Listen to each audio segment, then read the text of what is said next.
কুরআন আল কারীমের সূরাতুল বাকারার একটা আয়াত আমি তিলাওয়াত করেছি আমার হিদায়াতের উদ্দেশ্যে কিছু কথা বলার জন্য। মাকসাদ আমি নিজেই,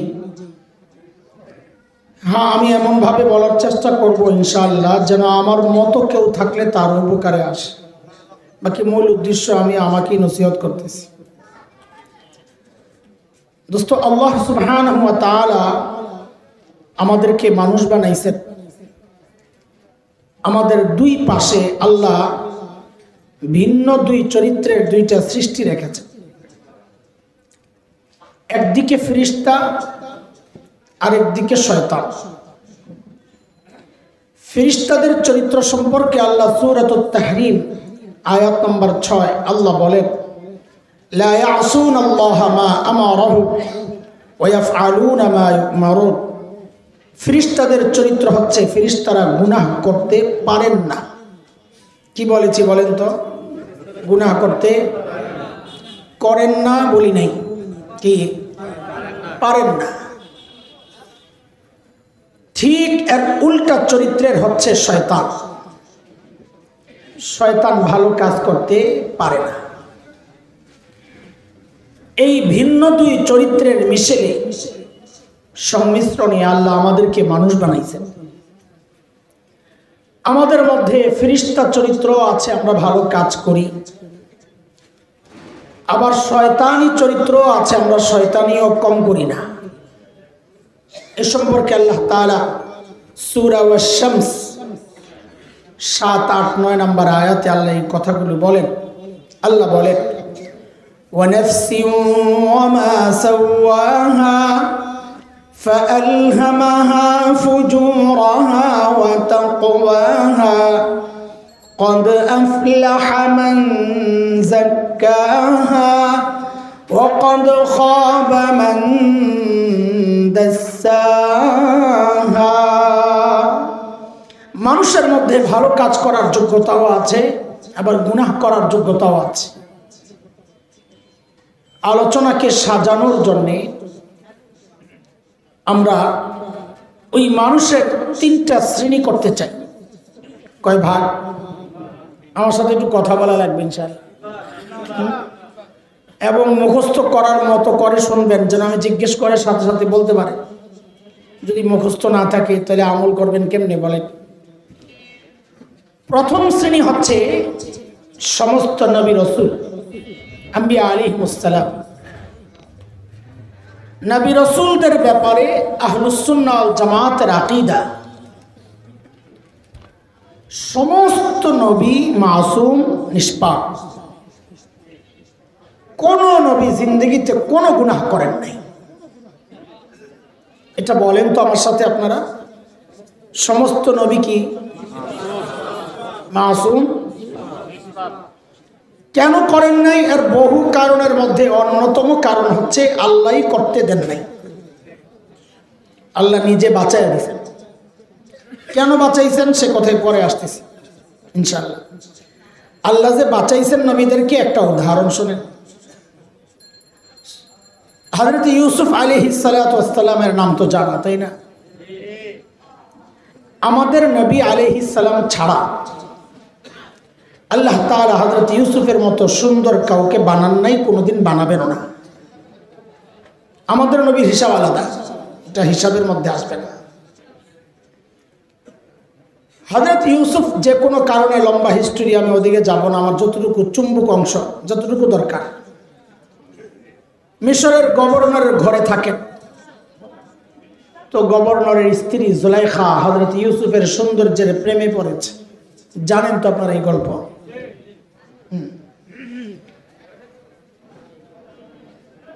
নানান সময় নানান ভাবে হযরত ইউসুফকে আহ্বান করেছে, কিন্তু নবী ইউসুফ ওই আহ্বান প্রত্যাখ্যান করেছেন।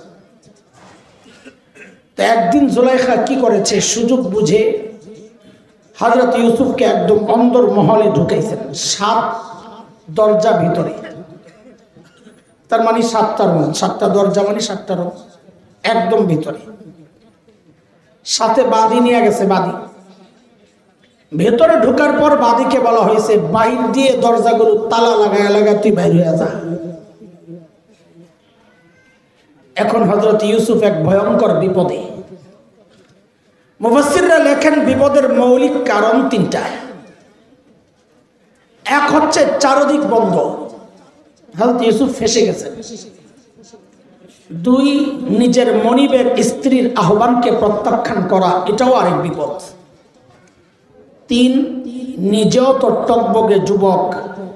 এই টকবগে যুবক কোন নারীর আহ্বানকে একা একা অন্ধকার নীরব ঘরে প্রত্যাখ্যান করা, এটাও কম কঠিন কাজ না। এসব বিপদে পড়ার পর হযরত ইউসুফ কি করলেন? আল্লাহ কোরআন আল কারীমের সূরা ইউসুফের 23, 24, 25, 26 এই কটা আয়াতে এই প্রসঙ্গটা এনেছেন। আল্লাহ বলেন, وراودته التي هو في بيتها عن نفسه وغلقت الأبواب وقالت هيت لك قال معاذ الله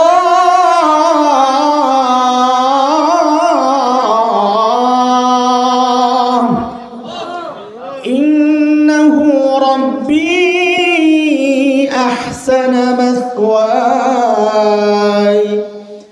إنه لا يفلح الظالمون।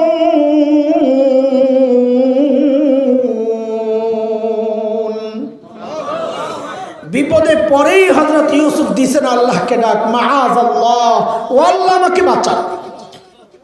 কার কাছে সাহায্য চাইছেন? 24 নম্বর আয়াতে, আমি ব্যাখ্যায় ঢুকবো না, অনেক দেরি হয়ে যাবে, একটু দৌড়াই শুধু বিষয়টা বোঝানোর জন্য।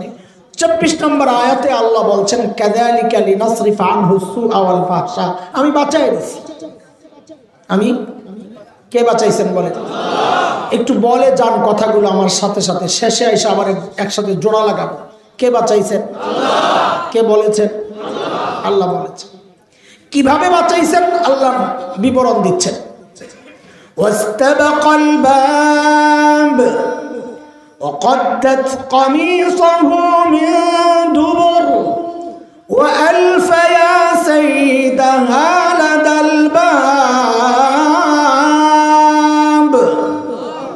হযরত ইউসুফ দৌড় দিয়েছেন দরজার দিকে। এই হযরত ইউসুফ দেখছেন না দরজা বন্ধ, তো বন্ধ দরজার দিকে দৌড় মারছেন, তিনি কি পাগল? হ্যাঁ, এটা হচ্ছে নবীওয়ালা ঈমান। হযরত ইউসুফ চিন্তা করেছেন, আমি যে আল্লাহকে ডাক দিয়েছি ওই আল্লাহ আমাকে একা ছাড়বেন না, উপায় একটা হবেই। তিনি মারছেন দৌড়। জুলাইখাও পিছনে পিছনে, পেছন দিয়া থাবা মারছে, পেছন দিয়া জামা টাইনা ছিঁড়েছে ধরার জন্য। শুধু এতটুকু মনে রাখেন, জামা কোন দিক দিয়ে ছিঁড়ছে? যেই না দরজার সামনে গেছে, দরজা খাট করে খুলে গেছে। বলেন তো, একটু বলে যান শুধু কথাগুলো, জোড়া লাগাবো পরে। এই দরজা খুলছেন কে?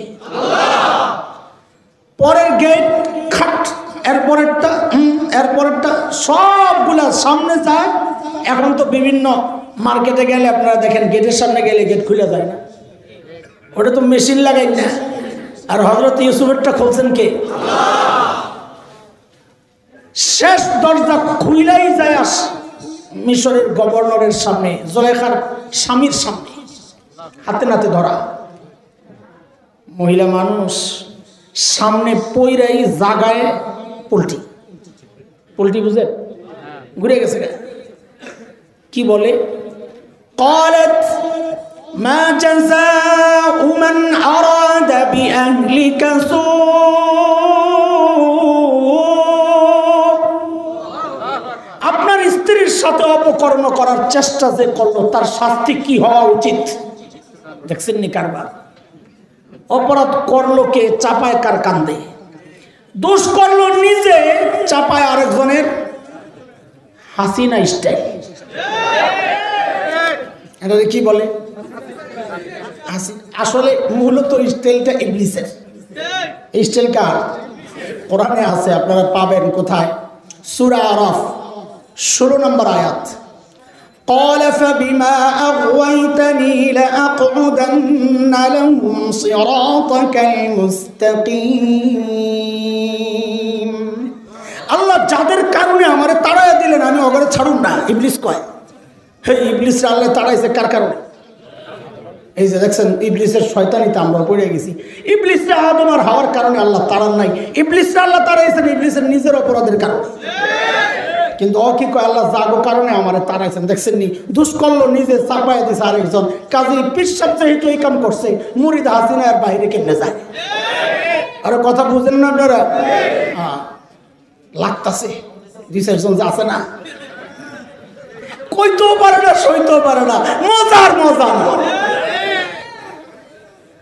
হজম করবো 16 বছর আমরা করছি না এখন দেখ কেমন লাগে কথা বলতে না পারা করতে এত কনকে কমু না এক বুড়ি বলে ভিক্ষা করে সারাদিন ভিক্ষা করে বিকালবেলা পোটলাটা কে জানি লয়ে গেছে বেচারি এত কষ্ট পাইছে পরের দিন বুড়ি খুব সতর্ক কারো ছায়া দেখলেই কেড়ে আওয়াজ পাইলেই কেড়ে গায়ে লাগলে তো কেড়ে উচ্চারণ হয় আর অনেক কেড়ে সারাদিন কেড়ে কেড়ে করতে করতে মানুষের একটা অভ্যাস হইল মানুষ সারাদিন যা বলে রাত্রে ঘুমায়ও তা করে বাসের হেল্পার বউয়ের সাথে ঘুমের মধ্যে বউয়ের পিছনে থাপড়ায় আর বলে ওস্তাদ বামে প্লাস্টিক কারণ কি ওই যে সারাদিন বলে যেগুলা তো বুড়ি ওই যে সারাদিন কেড়ে কেড়ে করে না রাতেও ঘুমায়া কেড়ে রাত্রে আইসে সোরে আইসা নাকের ডাক শুনে তো আগায় কেড়ে বললে দৌড় মারে চোরের মনে পুলিশ কেড়ে বললে চোর আর সইতে পারে না দৌড় মারে অনেকক্ষণ চোর এই কাম করছে পরে বুঝছে ঘুমের মধ্যেই কেড়ে কেড়ে করে কিন্তু আওয়াজটা শুনলেই তো ডর লাগে তো চোর কি করছে নিজের গায়ের চাদরটারে বুড়ির মোহের মধ্যে আস্তে আস্তে ঢুকাইছে যেন কেড়ের আওয়াজটা না বাইরে হয় আওয়াজ তো বন্ধ হয়েছে কিন্তু প্রোডাকশন তো বন্ধ হয় নাই কেড়ে তো ভিতর থেকে বেরিতেছে বাইরে হইতে মোহের মধ্যে জমছে চোরে যাওয়ার সময় যখন চাদর টান দিয়ে দৌড় মারছে এখন সব কেড়ে একবারে বাইরে হয়েছে এখন কয় কের তো আমগো 16 বছর মোহের মধ্যে চাদর দিয়ে আটকায় রাখছো যে ভিতরের কথাটি এখন সব একবারই বাড়িব কেরের মতো আরে কথা বলেন ঠিক আছে না শৈলের সব না শৈলে দাদা বাড়ি খোলা আল্লাহ আমরা বিদেশে এরকম শয়তান এক্সপোর্ট করি ইন্ডিয়ায় পাঠাই দিই সসম্মানে হেলিকপ্টার দিয়া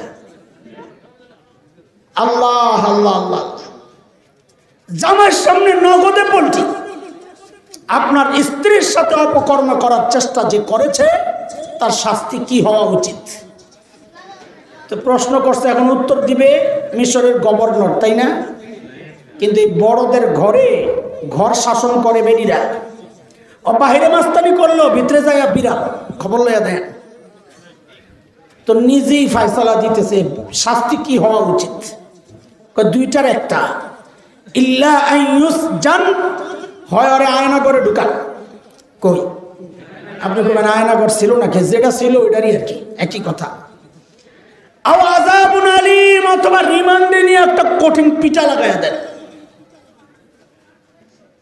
মিশরের গভর্নর পড়ছে বিপদে নিজের বউরও চিনে কয় নম্বর আবার ইউসুফ আলাইহিস সালামরও চিনে ভালো মানুষ কিন্তু করবে কি অভিযুক্ত দিছে ইউসুফ খবর কি বলে হযরত ইউসুফ বলেন ক্বাল হিয়া রাওয়াদাতনি আন নাফসি আমি কিচ্ছু করি নাই ও চাইছে যাচাওয়ার এখন মিশরের গভর্নর কয় তুমি যে করো নাই প্রমাণ দাও কার কাছে প্রমাণ চাইছে কার কাছে অথচ দুনিয়ার নিয়ম ইসলামী শরিয়ার নিয়ম প্রমাণ দেয় বাদী অভিযোগকারী আমরা আরবিতে বলি আল বাইয়িনাতু আলাল মুদ্দাই বলেন প্রমাণ কে দেয় বলেন প্রমাণ কে দেয় অভিযোগকারী বাদী এখানে অভিযোগকারী জুলাইখা অথচ প্রমাণ চাওয়া হচ্ছে অভিযুক্ত ব্যক্তির কাছে, হযরত ইউসুফের কাছে। তাহলে বলেন নিয়মিত হইতেছে না নিয়মের বাইরে গেছে? কেন গেল? কারণ হচ্ছে তখন জুলাইখারা ক্ষমতায় থাকলে নিয়ম মানা লাগে না, ক্ষমতায় থাকলে নিয়ম উল্টানোই নিয়ম। আরে কি কথাবার্তা বুঝেন না আপনারা? হ্যাঁ, হযরত ইউসুফ চিন্তা করতেছে, ভিতরে ছিলাম আমি আর জুলাইখা, ওই বেটি অভিযোগ করছে আমার বিরুদ্ধে, প্রমাণ আসবে কোত্থেকে? কিন্তু মনোবল হারান নাই, যে আল্লাহকে ডেকেছি ওই আল্লাহ আমাকে একা ছাড়বেন না। এর মধ্যে জুলাইখার এক ফুফাতো বোন আসছিল বেড়াইতে, তার ছোট্ট দুধের বাচ্চা, কথা বলার বয়স তখনও হয় নাই। ওই অন্দরমহল থেকে আওয়াজ আসতেছে কান্নার, ওয়া ওয়া ওয়া, কান্নার থামে না। কান্না যেহেতু থামে না, হযরত ইউসুফের কলিজায় লাগছে এটা, রে পিচ্চির কান্না থামে না কেন? কিছু একটা ইশারা আছে, আল্লাহ মনে হয় আমারে বাঁচানোর ব্যবস্থা ওর মধ্যেই রাখছে। বলে আমার প্রমাণ হচ্ছে পিচ্চি সাক্ষী দিবে। এই আল্লাহর পর তো বুঝা সুঝা বললেন, আমি যে একটা পিচ্চিরে কই, এই একজন অপরাধ করছে, এই প্রমাণ দে, অপরাধ করছে প্রমাণ দে।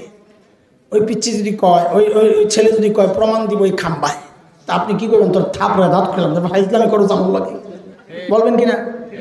তো এখানে তো মিশরের গভর্নর হযরত ইউসুফকে ওই কথা বলার কথা, বেটা বিতলামি করস আমার লাগে, ইয়ার কি করস, পিচ্চি সাক্ষী দিবে বেটা। কিন্তু মিশরের গভর্নর জানে যে ইউসুফ জেনতেন মানুষ না, আগে অনেক কিছু প্রমাণ হয়েছে, ফালতু কথা বলার লোক এই লোক না। যেহেতু বলেছে রহস্য একটা আছে, কয় পিচ্চিরে লয়ে, পিচ্চিরে লয়েছে, পিচ্চি তো মা করতেছে, পিচ্চি অপরাধ কে করছে রে? এখন পিচ্চি যদি সরাসরি বলে জুলাইখা, তো এলাকার মানুষ কইব, ওই সময় জাদুবিদ্যার চর্চা খুব চলতো, বলে ইউসুফ মনে হয় জাদু দিয়া পিচ্চির মুখ দিয়ে কথা বের করছে। আল্লাহ তাআলা হযরত ইউসুফের পক্ষে ওই পিচ্চির যে সাক্ষী বানাইছে, পিচ্চি শুধু সাক্ষ্য দেয় নাই, সাথে প্রমাণ সহ সাক্ষ্য দিছে। এমন ভাবে ধরছে, আমরা বলি না ছাই দিয়া ধরছে, লড়াচড়ার সুযোগ নেই। পিচ্চি কি বলে? পিচ্চি বলে কি, ইউসুফের জামা চেক করে। কি বলে? বলেন কি বলে?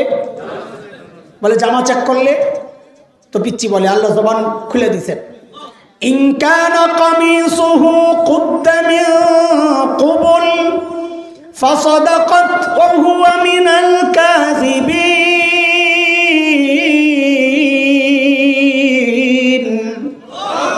ওয়া ইন কানা কামিসুহু কুদ্দা মিন দুবুর ফাকাযাবাত ওয়া হুয়া মিনাস সাদিকিন।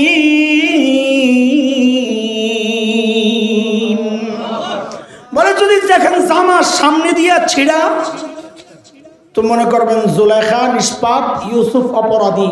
ইউসুফ ধরতে গেছে, জুলাইখা আত্মরক্ষার জন্য ইউসুফের ঠেকাইছে যে জামা টামা টাইনা ছিঁড়ে দিছে। আর যদি দেখেন জামা পেছন দিয়া ছিঁড়া, তো বুঝবেন কি ইউসুফ নিরপরাধ, জুলাইখা অপরাধী। ইউসুফ পালাতে গেছে, জুলাইখা পেছন দিয়া যে থাবা মারছিল, তো ওই পিছন দিয়া জামা টাইনা ছিঁড়ালিস। কাজী জামার সামনে চিরা টিরা লইয়া রাস্তাঘাটে বাইরেও না। বুঝে আসছে কথা? হঠাৎ কোন বিপদে বেড়ে যাও, জামা পিছন দিয়া চিরা থাকলে বাইরন যাইব, কিন্তু সামনে চিরা লইয়া বাইরন যাইব। কখন কে কোন দাবি করে বসে বড় পড়বা বিপদে। আরে কথা বুঝো নাই পোলা ভাই, জুয়ান পোলা ভাই রে কইতাছি মজাক করে। فلما رأى قميصه قد من دبر, মিশরের গভর্নর জামা চেক করে তো দেখে কেস তো ফিটিং, জামা তো পিছন দিয়া ছিড়া। এখন বুঝছে তো কাহিনী কি হয়েছে। জুলাইখা তো এতক্ষণ খুশি আছিল, যে ইউসুফ বলেছেন সাক্ষী দিবে পিচ্ছি, জুলাইখা মনে মনে খুশি, চান্দু খাইছ ধরা। অস্বীকার করতা, প্রমাণ করার কোনো সুযোগ ছিল না কে অপরাধী। পিচ্চিরে লই বা সাক্ষী, পিচ্চিরে জিগাইলে পিচ্ছি কব ওয়া, খাইবে পিডা। কিন্তু যেই দেহে পিচ্ছি কথা বলা শুরু করছে, জুলাইখা তো কাঁপা শুরু করছে, হায় এখন হইব কি। মিশরের গভর্নর কি বলে, আরে ইন্নাহু মিন কাইদিকুন ইন্না কাইদাকুন্না আযীম। জুলাইখা, তবু বেডিগো অপরাধ, বড় মারাত্মক ষড়যন্ত্র তোদের। ইউসুফ আরিদান হাজা, কাউরে কিছু বইল টইল না, মান ইজ্জতের ব্যাপার। আর তুই জুলাইখা, ওয়াস্তাগফিরি লিজাম্বিক ইন্নাকি কুনতি মিনাল খাতিইন, অপরাধ করছস আল্লাহর কাছে মাফ চা। অপরাধ করছস, গরম ভাষণ দিস না, তাইলে 36 কিন্তু 36 থাকবো, 32-এর অস্তিত্ব থাকবে না। আরে কথা বলেন ঠিক কিনা? অপরাধ করছস, ক্ষমা চা, চিন্তা ভাবনা করুন বারবার মাফ করা যাবে কিনা। কিন্তু অপরাধ করে আবার গরম বয়ান দিবা, লিস্ট করার কথা বলবা, তো 36 থাকবে, 32 টিকে নাই, টিকবে না, টিকবে না। আরো 32 বানালো, বলাবেন ভেঙ্গে লেবু কিরে আসুস্তি বলাবেন। হ্যাঁ, আমরা 36-এর ইতিহাস রচনা করি, 32টি ইতিহাস থেকে আমরা মুছে দিই। কথা বল, ইতিহাসে 32 থাকবে না, 36 থাকবে। কোন 36? জুলাই 36। সাবাস, 2024 জুলাই 36 ইতিহাসের পাতায় লেখা থাকবে। 32-এর অস্তিত্ব আমরা মাটিতে মিশাইয়া দিছি। আলহামদুলিল্লাহ, আলহামদুলিল্লাহ। এখান থেকেই 5টা গোলামির সনদ তৈরি হয়েছে। এখান থেকে ইসলাম এর পক্ষের লোকদের বিরুদ্ধে চক্রান্তর জাল বানানো হয়েছে, বোনা হয়েছে। এখান থেকেই মানুষের উপর জুলুম করার ছক তৈরি হয়েছে। জুলুমের এই আতুরঘর রাখা যায় না। এ দোস্ত, এতক্ষণ বললাম যা, আবার পেছন থেকে কথা সাজাই চলে। বলেন, ইউসুফকে বাঁচাইছেন কে? দরজা খুলছেন কে? ওই অনুপযুক্ত পিচ্চির মুখ দিয়া কথা বের করেছেন কে? কথাগুলো আবার প্রমাণ দিয়া সাজাইছেন কে? কার জন্যে? একজন নবীকে বাঁচানোর জন্যে। বলেন, এত কিছু হচ্ছে কার জন্যে? তাইলে নবীরা যে গুনাহ করেন নাই, কারণ কি? আল্লাহ নিজে বাঁচাইয়া দিয়েছেন। বলেন আল্লাহ। বাকি সূক্ষ্ম প্রশ্ন, আল্লাহ কেন বাঁচাইছেন? এটা বলার জন্য এত লম্বা কথা বললাম। আল্লাহ সমস্ত নবীকে গুনাহ থেকে কেন বাঁচাইছেন? এই কেনর জবাব যদি পাওয়া যান, তো ওলামাদের এই কঠোরতাকে আপনারা সাধুবাদ দিবেন। আপনারা তো বলেন ওলামারা দাওয়াত ও তাবলীগকে শেষ করতে আসছে, নাকি ফিতনা আর বাতিলকে, বাতিলের মুখোশ উন্মোচন করতে আসছে। এই বিষয় বুঝলেই বুঝবেন কেন এই সমস্ত জায়গায় ওলামারা এত কঠোর। আল্লাহ সমস্ত নবীকে গুনাহ থেকে কেন বাঁচাইছেন? আপনি খোলেন সূরাতুল হজ, 17 নম্বর পারার শেষ সূরা, শেষ পৃষ্ঠা, 75 নম্বর আয়াত। আল্লাহ বলেন, আল্লাহু ইয়াসতাফি মিনাল মালাইকাতি রাসূলান ওয়া মিনান নাস। মানুষ এবং ফেরেশতার মধ্য থেকে রাসূল, এটা আমি আল্লাহ নিজে নির্বাচন করেছি, না আর কারো নির্বাচন না। তাহলে এবার ঠিক করে আমাকে জবাব দেন, নবী রাসূল কার নির্বাচন? সবাই জোরে বলেন, নবী রাসূল কার নির্বাচন? কাজেই কোন নবী যদি গুনাহ করে, এটা যায় কোথায় খোঁচা যায় হচ্ছে, কোন নবী গুনাহ করা মানে এটা আল্লাহর নির্বাচন প্রশ্নবিদ্ধ হওয়া। এই জন্য উলামায়ে কেরাম এই ব্যাপারে এত কঠোর। কেউ যদি নবীদের সমালোচনা করে, নবীরা গুনাহ করেছেন এমন উদ্ভট বক্তব্য দেয়, অথবা কোন নবী কথার কথা নবী মুসা আলাইহিস সালাম তার দায়িত্ব অবহেলা করেছেন এমন উদ্ভট বক্তব্য দেয়, তাহলে স্পষ্টত সে নবীকে দোষারোপ করে নাই, সে আল্লাহর নির্বাচনকে প্রশ্নবিদ্ধ করছে। যে আল্লাহর নির্বাচন প্রশ্নবিদ্ধ করে, সে কোনোদিন হক হইতে পারে না। তার দাড়ি যত লম্বা হোক, কপাল ঢাকা যত সুন্দর পাগড়ি হোক, বংশ যত উঁচা হোক, মুরিদ যত ভক্ত লক্ষ কোটি থাকুক, ওলামারা বলবে এই মানুষ বাতিল, গুমরাহ, পথভ্রষ্ট। কারণ সে আল্লাহর নির্বাচনকে প্রশ্নবিদ্ধ করছে। কথা ঠিক? মানুষ কয় শ্রেণী কর্ম বলছিলাম? এক শ্রেণী গেল নবীরা। আহলে সুন্নাত ওয়াল জামাতের আকীদায় তারা কি? নিষ্পাপ। কি বলেন? দ্বিতীয় শ্রেণী হচ্ছে হযরতে সাহাবায়ে কেরাম রিদওয়ানুল্লাহি আলাইহিম আজমাইন। সাহাবীদের ব্যাপারে আহলে সুন্নাত ওয়াল জামাতের আকীদা, সাহাবীরা নিষ্পাপ না। সাহাবীরা নিষ্পাপ না, সামষ্টিকভাবে বলছি, ব্যক্তি একক না, নিষ্পাপ না। তবে সাহাবীরা আল্লাহ কর্তৃক ক্ষমাপ্রাপ্ত মাগফুর। আল্লাহ সাহাবীদেরকে কি করে দিয়েছেন বলেন? কি করছেন? বলে কেন মাফ করছেন? বা আল্লাহ দেখছেন তাদের দিল ঠিক আছে। আল্লাহ কেমনে জানলো? আল্লাহ পরীক্ষা করছেন, পড়াইছেন আমার নবী, সাহাবীদেরকে পড়াইছেন কি? আমাদের নবী সাল্লাল্লাহু আলাইহি সাল্লাম। বলেন সাহাবীদের ওস্তাদকে পড়াইছেন কে? আমরা জানি যিনি পড়ান ফাইনাল পরীক্ষা তিনি নেন না, অন্যজন নেন। আরে কথা বলেন, যিনি পড়ান ফাইনাল পরীক্ষা তিনি নেন না, অন্যজন নেন। আমার নবীর সাহাবীদেরকে পড়াইছেন আমার নবী, কিন্তু পরীক্ষা নিছেন আল্লাহ তাআলা। আর ওই পরীক্ষায় আল্লাহ দেখেছেন সাহাবীরা পাস। কথা আমার না, আল্লাহ বলেছেন। আপনি কোরআন খুলে দেখেন, সূরা হুজুরাত 3 নম্বর আয়াত। আল্লাহ বলেন, ইন্নাল্লাযীনা ইয়াগুদ্দুনা আসওয়াতাহুম ইনদা রাসূলিল্লাহ উলাইকাল্লাযীনা ইমতাহানাল্লাহু কুলুবাহুম লিত্তাকওয়া লাহুম মাগফিরাতুন ওয়া আজরুন আযীম। কথার ধরন কি? যে সাহাবীরা মুত্তাকি কেমনে বুঝবো? তো আল্লাহ যেন বলছেন, এই তুমি যে মুত্তাকি তোমার পাশের মানুষ স্বীকার করে না। পিসাব পীর হাজার হাজার মুরিদ, কিন্তু নিজের বউ পিসাবের কাছে মুরিদ হয় না। এনে ছোট বড় পিসাব থাকলে জিজ্ঞাসা করে দেখেন, আরে আমি তো আসামি, আমার কাছেও তো হয় নাই। চিনি চিনি আপনার চিনি বুজুর্গে আমার লোক দেখায় না। পিসাবের স্বীকার করে না বউ। এক বউ বলে পিসাবের সাথে খালি লাগেই থাকে, খোসায় খালি খোসাইতে খোসাইতে বয়স যাইতে যাইতে বুড়ো হয়ে গেছে দুইটা, তাও খোসানি যায় না।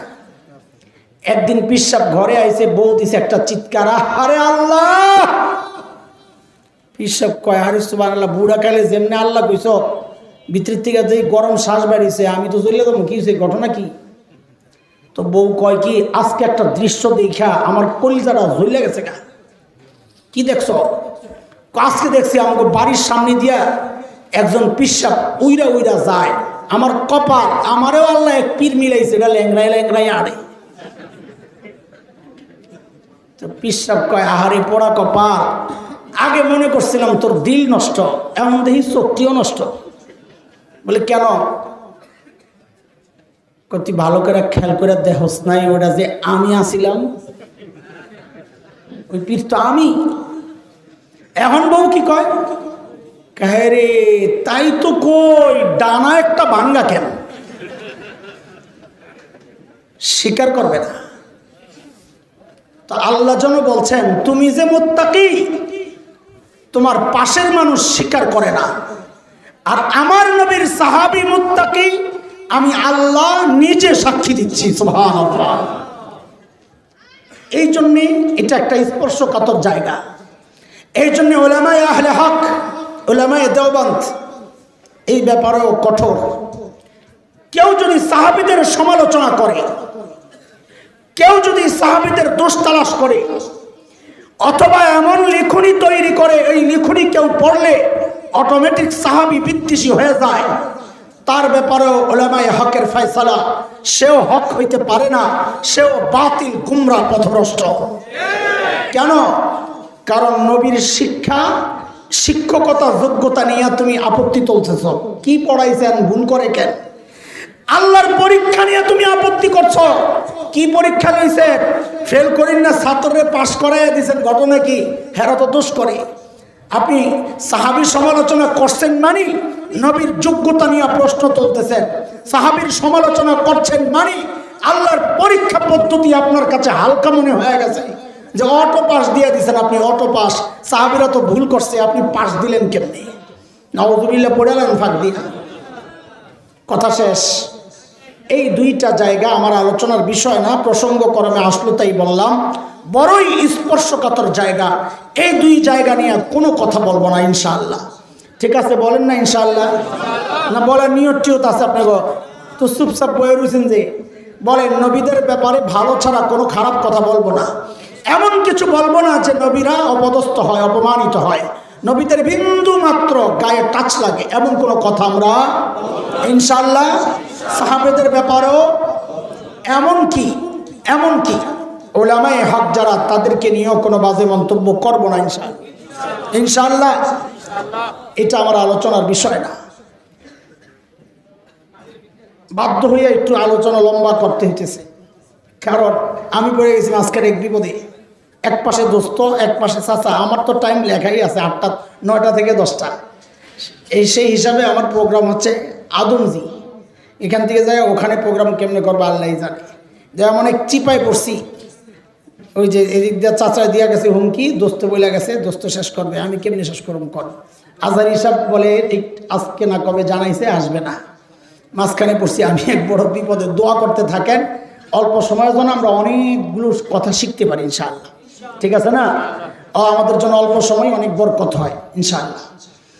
এই যে দুই শ্রেণী, এই দুই শ্রেণী ছাড়া আমরা যারা আছি তৃতীয় শ্রেণী।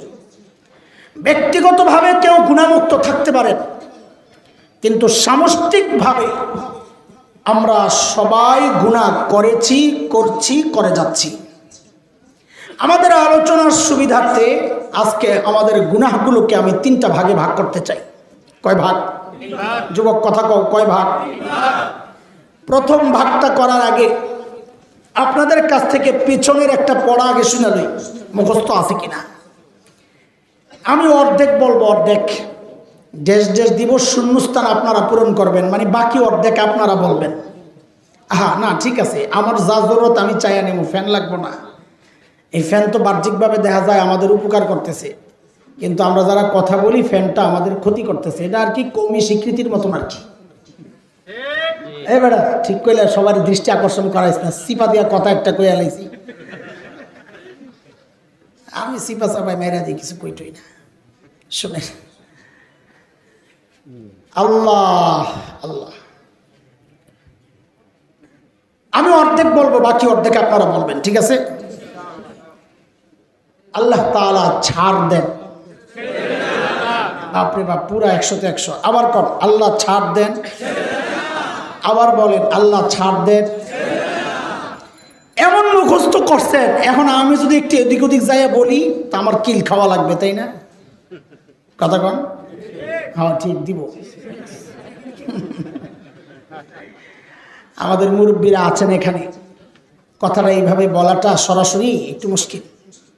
কাফেরদের ব্যাপারে এটা বলা যায়, আল্লাহ নিজেও বলেছেন ফামাহিলিল কাফিরিনা, সূরা আলার শেষ দিকে, ফামাহিলিল কাফিরিনা আমহিলহুম রুয়াইদা। নবী, কাফেরদেরকে আমি একটু ছাড় দিয়া রাখছি, আপনি একটু ছাড় দেন, কিন্তু ছাড়বো না। আল্লাহু মুহীতুম বিল কাফিরিন, ছাড়বো না। ইমানদারদের ব্যাপারে এইভাবে বলাটা ঠিক আছে একটা জায়গায়, কিন্তু আজকে একটা নতুন পড়া মুখস্থ করেন। বলেন আমার সাথে, আমার আল্লাহ ছাড়ও দেন, ছেড়েও দেন। বলেন, আমার আল্লাহ ছাড়ও দেন, ছেড়েও দেন। এটা আমার কথা না, এটা কোরআন নিজেই বলেছে। আল্লাহ বলেন ওয়াফু আন কাসীর, বহুজনের বহু গুনাহ আমি এমনি মাফ করে দিই। আচ্ছা একটু দিল থেকে বলেন তো, এই যে নতুন পড়া যেটা মুখস্থ করছেন, জিতছেন না ঠকছেন?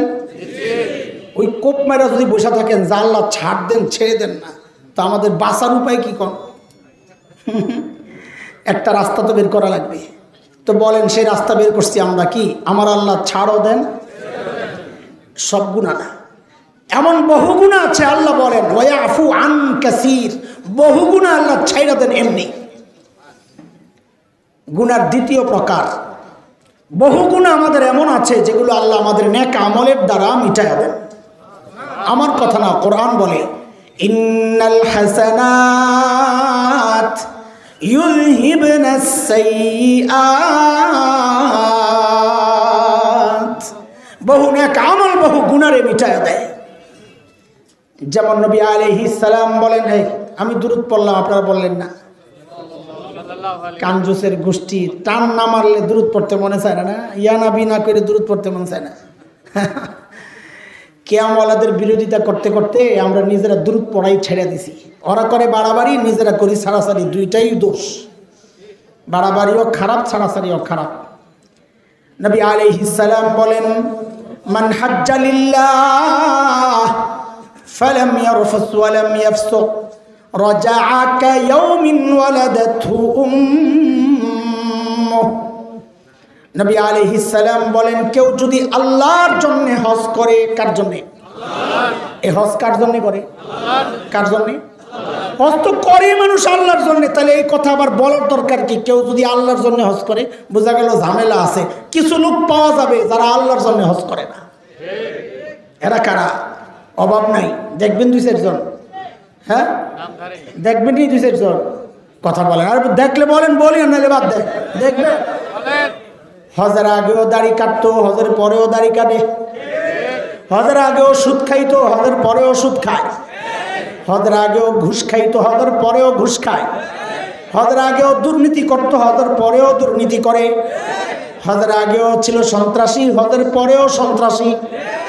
কয় লাভ হয়েছে? কোনো লাভ হয় নাই, খালি নামটা পাল্টাইছে। আগে আসছিল সুদখোর, এখন আলহাজ সুদখোর। আগে আসছিল সন্ত্রাসী, এখন হাজি সেলিম, না আলহাজ সন্ত্রাসী। না না, ভুলে গেছে, ঠিক আছে বাদ দেন, উদাহরণ বেরিয়ে গেছে ভুলে। নামের পরিবর্তন হয়েছে, কামের পরিবর্তন হয় নাই। কথা বলে। অথচ নবী বলে, কেউ যদি আল্লাহর জন্য হজ করতো, আর ওই হজটা যদি অশ্লীল আর গুণামুক্ত থাকতো, ওই হজের দ্বারা সে এতটা নিষ্পাপ হইয়া বাড়িতে ফেরত আসতো যেন আজকেই তার মা তাকে জন্ম দিয়েছে। আল্লাহু আকবার, আল্লাহু আকবার। আল্লাহ আমাদের সবাইকে এমন হজের তৌফিক দান করেন। আমাদের এই হজের ওয়াজ করা তো উদ্দেশ্য না, বুঝাইতেছি নেকি দ্বারা গুনাহ মাফ হয়। এটা কি বুঝছেন? এটা কি বুঝছেন? 3 নাম্বার, ওই যে আপনারা আগে যেই পড়া মুখস্থ করছিলেন ওইটা, বহু গুনাহ আল্লাহ ছাড় দেন কিন্তু ছেড়ে দেন না। কয় গুনাহ হইল? কয় গুনাহ? আরে 1 নাম্বার, বহু গুনাহ আল্লাহ এমনি মাফ করে দেন। 2 নাম্বার, বহু গুনাহ আল্লাহ নেক আমলের দ্বারা মিটাইয়া দেন। 3 নাম্বার, বহু গুনাহ আল্লাহ ছাড় দেন, ছেড়ে দেন না। কয় প্রকার হইল? আপনাদের কাছে ভয়ঙ্কর লাগতেছে কোনটা? কয় নাম্বার?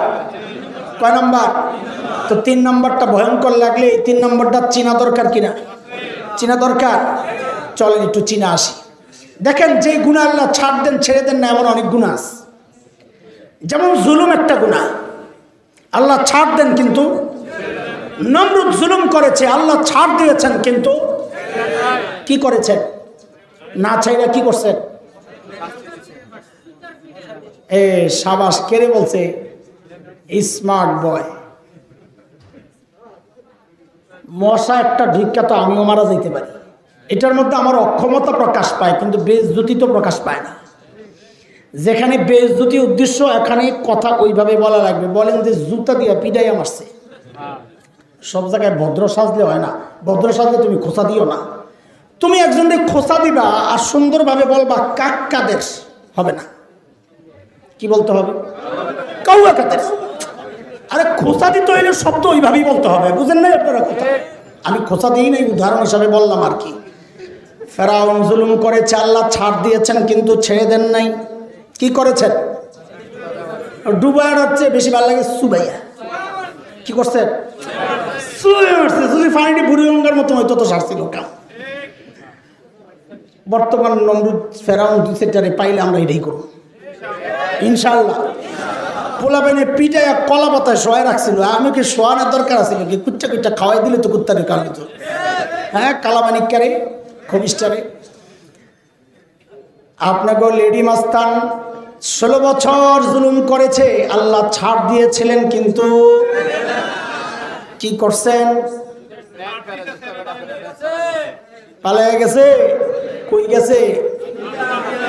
হ্যাঁ, না না, জামাইয়ের কাছে বইলে অপবাদ কেন দিবেন? তার অপরাধের লিস্ট এত লম্বা, আপনি অপবাদ দিয়ে তাকে দোষী করার তো দরকার নাই। যেটি আছে এটি বললেই তো সারা জিন্দেগি শাস্তি দিলেও শেষ হইব না। বলেন যে আপনজনের কাছে চলে গেছে। কোথায়?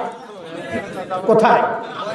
আপনজনের কাছে। কারণ গত 16টা বছর আমাদেরকে এই বয়ান গেলানো হয়েছে, ভারত আমাদের আপনজন, বন্ধু, বন্ধু, হিতাকাঙ্ক্ষী। সুবহানাল্লাহ। শয়তান কইছিল আমার বাবা মাকে, সূরা আরাফ 21 নম্বর আয়াত, ওয়াকাসামাহুমা ইন্নী লাকুমা লামিনান নাসিহিন। হিতাকাঙ্ক্ষী, আমারে ভুল বুঝছেন না।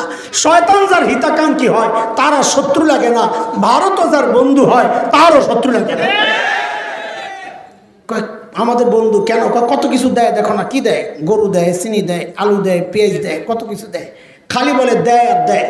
যেই 5ই আগস্ট পোলাপান এদেশ থেকে মাখন যাওয়ার পাইপটা কাইটা দিল, এখন সব দেওয়া বন্ধ করে এখন খালি হুমকি দেয়, হুমকি দেয়, হুমকি দেয়। প্রথম তো খুব হুমকি, যে বান্দর মতো সাংবাদিকটা আছে ময়ূক রঞ্জন, পেঁয়াজ দেবে না, বাংলাদেশ থাকবে না, পেঁয়াজ দেবো না। আমি বলে দিস না, আমাকে আপায় শিখায় গেছে পেঁয়াজ ছাড়া তরকারি রান্না করা যায়, লাগবো না তোকে পেঁয়াজ। যেই কয়দিন মেরুদণ্ড সোজা করে দাঁড়াইছে যে পেঁয়াজ লমো না তোকে, এমন দেখি মাশাআল্লাহ বস্তা সামনে লইয়া বয়া বয়া কান্না করে, কি খবর দাদা? দাদা দিনকাল ভালো যাচ্ছে না দাদা। কেন, কি সমস্যা? বাংলাদেশিরা পেঁয়াজ দিচ্ছে না দাদা, শেষ হয়ে গেল, শেষ হয়ে গেল, শেষ হয়ে গেল। তো তোরা খা, নিচ্ছে না, কি হয়েছে তোরা খা। খাওয়ার জন্য কলিজা লাগে, ওই কলিজা আপনাকে পুরান ঢাকার মানুষের থাকলেও অগনাই। মেহমান গেলে একটা এই মাটির ছোট্ট ছোট কাপ পাওয়া যায় ওয়ান টাইম, এটার মধ্যে আধা কাপ চা দিবে, চিকুন একটা টোস্ট দিয়া বলবে কি, দাদা পুরোটা কিন্তু খেয়ে নিয়ে দাদা। খন্দেহি কারবার। ভাই গেছে বোনের বাড়িতে বেড়াইতে, দুপুরবেলা খাওয়ার টাইম, কলিং বেল টিপে টিপে বোন তো দরজা খোলে না, খাওয়ানোর টাইমে এসে বেড়া, সময় পাস না, কথাও কয় না, ভিতরে যে মানুষ আছে বোঝা যায় না।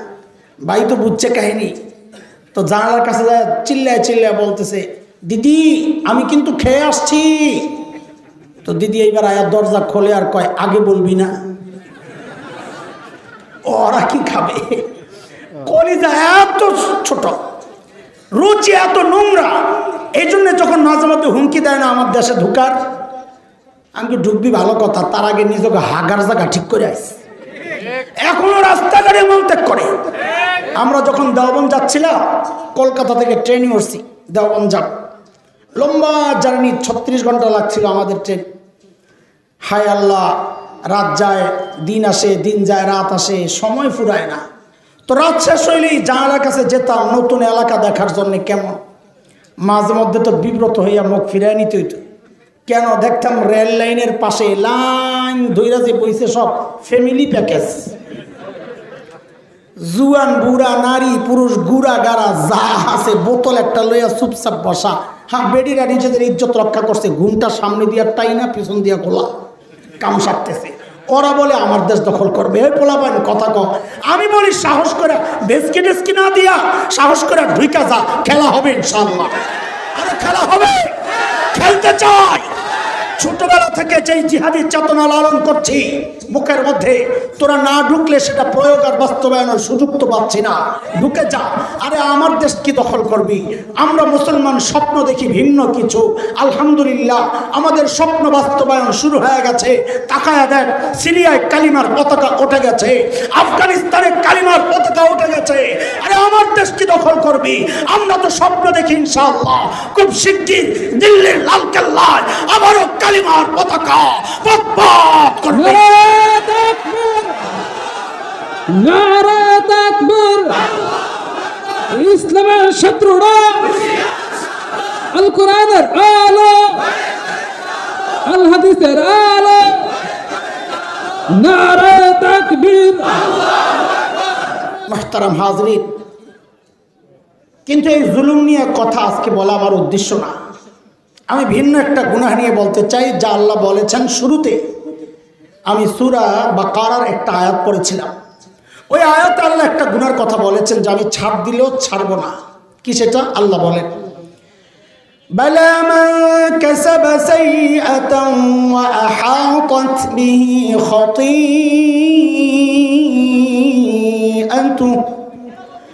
ফাউলাইকা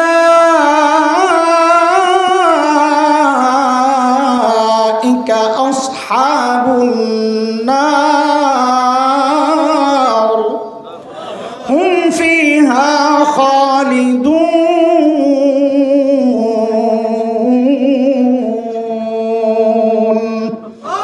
আল্লাহ বলেন যে গুনাহ বান্দাকে ঘিরে নেয়। কি সেই গুনাহ? মুফাসসিররা বলেন ঘিরে নেয় মানে মুফাসসিররা বলেন মানে হচ্ছে যে গুনায় বান্দা ফেঁসে যায়, ছাড়তে পারে না, নিয়মিত করে। তা খেয়াল করে, আল্লাহ কোন গুনাহ ছাড়বেন না? যে গুনাহ বান্দা ছাড়তে পারে না, নিয়মিত করে। কি সেই গুনাহ? সেই গুনাহ সবার একটাই হবে, এটা জরুরি না। কেউ নিয়মিত মিথ্যা বলে, ছাড়তে পারে না। কেউ নিয়মিত সুদ খায়, ছাড়তে পারে না। কেউ নিয়মিত ঘুষ খায়, ছাড়তে পারে না। কিন্তু দোস্ত, আমরা এই সমাজে থাকি, সমাজে চলি, সমাজ চিনি, সমাজ বুঝি, সমাজ নিয়ে ভাবি। সেই জায়গা থেকে আমাদের উপলব্ধি হচ্ছে, খুব খেয়াল করি, এই সমাজে 5টা গুনাহ এমন। কয় গুনাহ? যে গুনার মধ্যে সমাজের বিপুল সংখ্যায় মানুষ জড়ায়, ছাড়তে পারে না। কি সেই গুনাহ? 5টার মধ্যে 2টা গুনাহ এমন যে গুনায় এই সমাজের প্রায় সবাই জড়িত। নারীও জড়িত, পুরুষও জড়িত, জওয়ানও জড়িত, বুড়াও জড়িত, আপনাদের মতো সাধারণ মানুষও জড়িত, আমার মতো কোন কোন আলেমও জড়িত, কোন কোন মুফতি মুহাদ্দিস জড়িত। কি সেই গুনাহ? এর মধ্যে একটা হচ্ছে গীবতের গুনাহ, যে গুনাহ এই সমাজের প্রায় সবাই আমরা জড়াই গেছি, অথচ এক ভয়ঙ্কর গুনার নাম গীবত। 2 নম্বর, যে গুনাহ এই সমাজের আগের যে শ্রেণীগুলো বলেছি শুধু তারা না, এই ছোট্ট ছোট্ট বাচ্চারাও যে গুনায় জড়ায় গেছে, সেই গুনার নাম হচ্ছে টাচ মোবাইলের গুনাহ। আমি গুনাহ একটা একটা বলি, আর সাথে একটু খোঁচার জন্য বলবো, পারলে অস্বীকার করে। এই যে 2টা গুনাহ বললাম, পারলে অস্বীকার করে। আরো 2টা গুনাহ এমন আছে যে গুনার মধ্যে এই সমাজের অধিকাংশ পুরুষ জড়িত। এই মজলিস দেখলে নাও বুঝা যাইতে পারে। হাটে যান, ঘাটে যান, বাজারে যান, কলেজে যান, ইউনিভার্সিটিতে যান, গেলে দেখবেন কি এই সমাজের অধিকাংশ পুরুষ দাড়ি কাটার গুনায় জড়িত। পারলে অস্বীকার করে। 4 নম্বর, এই সমাজের অধিকাংশ পুরুষ টাকনুর নিচে কাপড় পরার গুনায় জড়িত। পারলে অস্বীকার করে।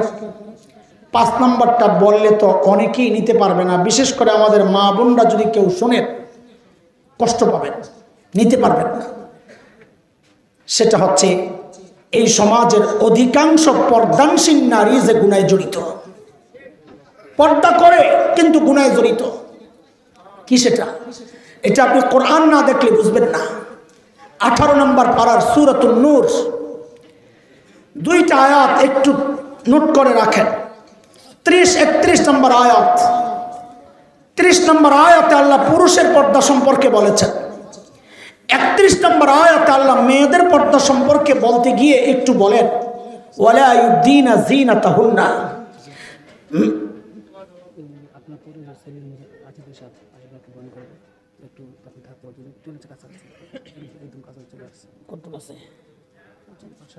আচ্ছা,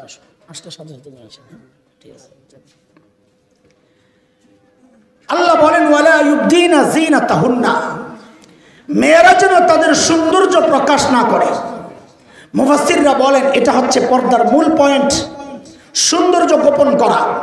কাজে কোনো নারী যদি ছালার চটকায় দিয়ে নিজের সৌন্দর্য গোপন করে তো ইসলাম বলবে সে শরিয়া অনুযায়ী পর্দা করেছে।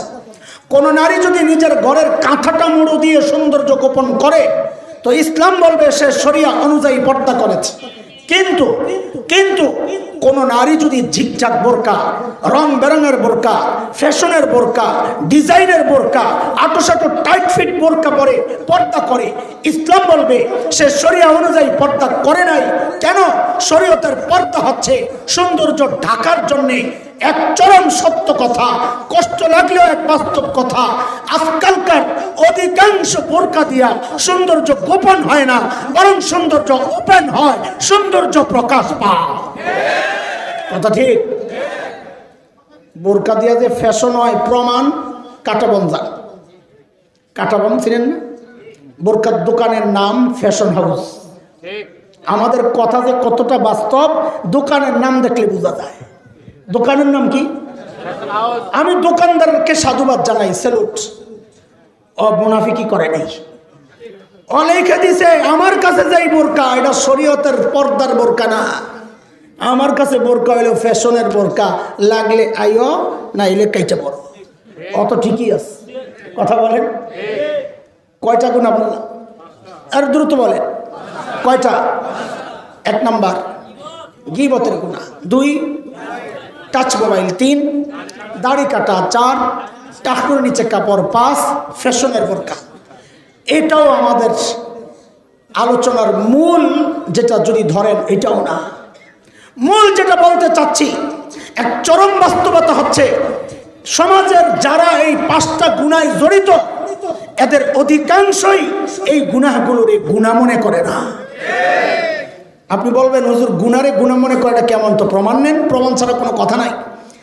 টাঙ্গাইলের এক তারসিরা নাট বল্টু ঢিলা এমপি ছিল, কথাবার্তা বলতো একটু এলোমেলো। পোলাবেন বল আব্দুল লতিফ সিদ্দিকী, সাবাস, পোলাবেন বড় স্মার্ট মাশাআল্লাহ। আব্দুল লতিফ সিদ্দিকী পোলাবেন কয়েক কাজ যাবি মায়া করে ওই গেছে কয়দিন আগে এক মাহফিলে ওয়াজ করতে। নেতা গো কাম মাহফিল সাজাইলেই হ্যাগো এস করে বয়ান করবো। মাঝে মাঝে দেখি এক বয়ান মানুষের শোনে না জায়গা, কিন্তু এরা বয়ান ছাড়ে না, ধুমায়া চালাইতেছে। আমি কিরে সরম টরম লাগে না? পরে বুঝছি লাগে না, কারণ ওর মাথায় একটা জিনিস সেট হয়েছে, সেটা হইলো আমি ডাকলে যাওয়ার পরেও লোক যা থাকে, আমি ডাকলে তো তাও আসে না, তো আমার লস কি? বয়ান চালাইয়া যাই, বুঝেন না এই কথা? তা আব্দুল লতিফ সিদ্দিকী গেছে এক মাহফিলে বয়ান করতে। এতটা অসামাজিক অভদ্র, মাহফিলের অতিথি গেছে টুপি ছাড়া, একটা টি শার্ট পইরা, একেবারে নর্মাল ড্রেস, যাই আওয়াজ করতেছে। আপনারা হুজুররা যে দোয়া করেন না, আমি কিন্তু আমিন বলি না। আমি কই কিরে কাহিনী কি? আমিন কেন বলে না? চেহারা নাহলে আমারটা খারাপ, আমার দোস্ত আইবিরটা তো সুন্দর, পছন্দ হয় না নাকি কি জন্যে? তা আমি শুনতেছি কারণটা কি বলে।